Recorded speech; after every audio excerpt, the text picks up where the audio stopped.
Welcome from the studios of WSIU. My name is Matt Kupec. I'm the CEO of the SIU Foundation, and we're thrilled to be with you today as we celebrate Black History Month. Today we got a special program. The foundation at SIU is bringing on a whole series of social media posts and stories to celebrate the incredible history we have here at our university around Black history. And today we've got joining with us our Vice Chancellor for Anti-Racism, Diversity, Equity, Inclusion, the distinguished and honorable Paul Frazier, who's doing a remarkable job. And Paul, this is a great month and exciting what's going on. Tell us, what's in front of us? Well, we have a series of almost an event every day, and maybe two events every day. I think to recognize and celebrate culture, recognize and celebrate history, and recognize commitments from former Salukis. And we've got such a rich history here, an incredible history. Will you take us on the journey? Sure. I think from the very beginning, and you look at 1869, and just a short time after, SIUC was a pioneer as you had your first African-American enroll, Alexander Lane. And it actually was two students, but he was the first male. And then history just continues until today. Now, during that time, you did have some times where African-American students did not feel like they were included. They formed different societies, different clubs, but the university welcomed those clubs, welcomed those organizations. And through that, as they persevered through, and now we're here today where we have enrollment increase for students of color, African Americans, Hispanic, our Asian populations, right? All those can be attributed to the things that transpired in previous years. So, Matt, I think it's important to note that we can't, and we should not, and this university has not gotten caught up with the letters, the alphabet of D, E, and I, but more focused on how we treat each other as Salukis. And once students are here, and once you graduate, once you enroll and you matriculate through the system, you're forever a Saluki. Yeah. And I think that's the important thing about this university. We were diverse, but we were not inclusive. Right. Because white students, black students live separately. It's hard. Just that whole history is. Well, in some cases you have institutions that mirrored what was going on in society, right? And although you had access, that access may not have been equitable. So, I think, again, you got to applaud the forefathers of the university, right? You got to look at. You had to have a starting point, and you were the leaders in the nation that presented a starting point and giving access to an institution, giving access to higher ed. Yeah, I guess our first African-American homecoming queen was Hazel Scott in 1968. Yeah. Right. And it's just it's remarkable to think about. Again, the university was ahead of its time, but even with that, there were things we had to do as an institution that took time. Right. I think once again, when you dive deep into the history of this university, you have members from the Little Rock Nine that attended SIUC. Yeah. You have a Walt Frazier from the athletic side, right? You have people that ended up being activists throughout the times, and so we have such a rich history. It's hard to imagine that we could even celebrate that in 1 month. Yeah. Right, it would take you forever to celebrate all the accomplishments and really the precedents that were being set at that time. Yeah. We're before I get into what we're doing this month, as we're now into Black History Month, the celebration as a nation, but as you mentioned, so important as a university. Now, I will say, Dr. Frazier mentioned Clyde Frazier, Walt Frazier, of course, Hall of Famer, one of the greats of our history here. Renowned for his dress, but I'm telling you what, this Dr. Frazier is making Walt Frazier look like a second-class kind of dresser. Sorry, Clyde Frazier, we're going to go to New York and spend some time with you, but you're doing an incredible job. So the foundation is excited about participating with you and the university. We've got a series of social media posts telling stories and talk about what, again, you mentioned earlier, but in terms of the way that your interactions you have on a daily basis. It's pretty cool stuff. I think those stories are invaluable as a historian, but also having students understand and see individuals from their neighborhoods and individuals that can tell their stories about how they did it, how they accomplished graduation, the trials and tribulations they may have gone through. Those things are important, regardless of what institution you're going to.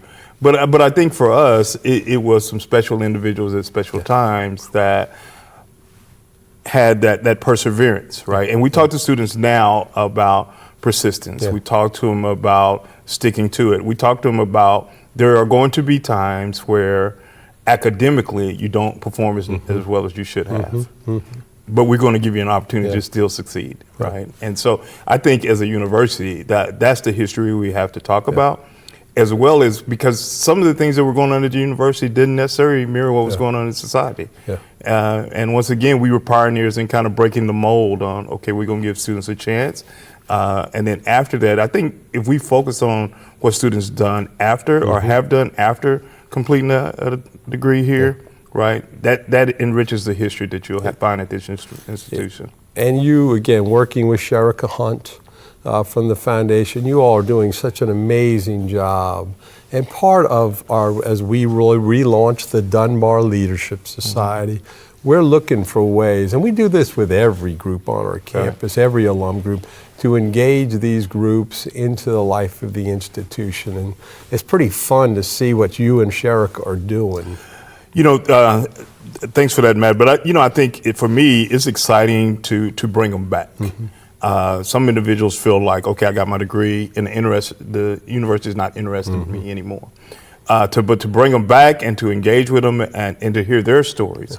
But I think it's important that we talk to them about their legacy, right? It wasn't that you just got a degree. It's what have you left behind, and how have you paved the way for others to succeed. Sherika talks to me often about the sense of belonging. Yes. And I think that's part of the evolution here. We integrated, but we've built and got better at the sense of belonging. And you mentioned earlier the students. You and I are blessed to be around these students each and every day. Just an overall assessment of these young people. So impressive. So I had the opportunity to say this publicly the other day. Like, I have one of the best jobs in the country, because you see students come in as wide-eyed freshmen, and then you get to see them graduate. And those things don't just happen, but I think it's the people that are around them, our ability to build relationships with individuals that are here, with current students, our ability to build relationships with those that have been here, and our ability to build relationship with individuals who want to be here. So I think those things go a long way. And of course we want the monetary contribution, but it's the human capital that makes this institution what it is. Really pretty spectacular. Again, a lot going on the campus under the direction of Dr. Frazier. The foundation is really excited to participate as partners with you. Paul's an incredible leader. You'll see our team, putting a bunch of posts and stories. Please keep watching and looking out for it as we celebrate this important month. Get involved, get engaged. We got a great story here at SIU. So many of our alums listening right now, part of that, as you said earlier, building that. Final thoughts, Paul? Well, one, I wanted to thank the members of the foundation and those who have contributed to. We brought the Seymour Bryson Scholars back with a summer bridge program. And some of the students have, like, if you didn't have that, may not be sophomore, junior, senior, right? So it gives them an opportunity to be Salukis before everyone else, get familiar with the university, be able to walk to university, and also I have an opportunity to gain 8 credits. I think that goes a long way with just figuring it out, right? And when the other freshmen and the other students join them, right, they're old hats, they're veterans at the whole going to class at the whole, okay, I know where to get books, right? I know where the study session is. I know where the tutors are. And I think that starts with our commitment from the foundation to making sure students are successful. Thank you. And to shout out to Chancellor Lane and his administration, our colleagues, the concept of servant leadership. I see it every day in this gentleman right here, Paul Frazier. The relationship he has with our students. Paul, you must get a great sense of pride and reward. The fact that each and every day you work with so many of our students, and you change trajectory of lives, which is pretty cool. And don't want to get overly dramatic here, but to our folks listening in, any gift, and this is not a day of giving call right here, but it's just the support. It's amazing what dollars can go, and those dollars can keep a student in school, can keep a person on that path to success. And you must derive great pride and joy from that. I know you have the best job in the country, but just you've had that impact. And our friends out there, our alumni can do the same. Absolutely, they can be. I think sometimes you don't know until you know, and then you don't know until you need to know. But I think our interactions and building relationship goes a long way with students. And we talk about retention, we talk about recruitment, but the thing that is going to keep this university thriving for years to come is going to be the relationships that we have with our alums and with our future students. Yeah, I've been reading a lot. John Wooden, the great coach, has many good expressions of the great leader, of course. But one of them was, if we all think alike, we don't think at all. And I'd like to think that's the attitude at our university. And I think the history that we celebrate as we look at the Black history of our university really emphasizes that point and the need for diversity, the need for inclusion.